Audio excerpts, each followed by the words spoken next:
Road monitoring at clearing operations dulot ng Bagyong Uwan. Ipinamalas ng Hingyon, Kiangan, Kapangan at Bakun PNP. Police Master Sergeant Lene Valerio, ibalita mo.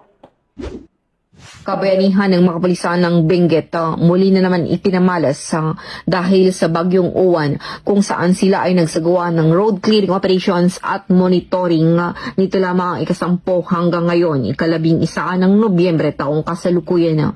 Sa itugon, nilinis ng mga pulis ang mga natumbang sanga ng puno, bato at iba pang sagabal sa kalsada na dulot ng nasabing bagyo sa iba't ibang barangay upang matiyak ang ligtas na pagdaan ng mga motorista. Sa Kapangan, nagsagawa ng palilinis ng mga tauhan ng Kapangan MPS kasama ang Kapangan Municipal Disaster Risk Reduction at Management Office sa Barangay Gatakan at Barangay Central. Sa pagtutulungan, inalis ng pangkat ng isang natumbang puno at iba pang mga kalat sa Governor Badodongwa National Road at nagkipag-ugnayan sa mga tauhan ng Beneco upang linisin ang mga natumbang kawayan na nakaharang sa kalsada at nakaapekto sa isang poste ng kuryente. Samantala, nagsagawa din ng clearing operation ang mga tauhan mula sa Police Station 7 at City Mobile Force Company ng Baguio City Police Office sa Upper Bonifacio Street, Baguio City.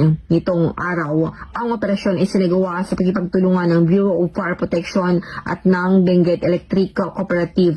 Mula dito sa yung DNN correspondent, Police Master Sergeant Lagad ng batas, pagkataguyod ng balitang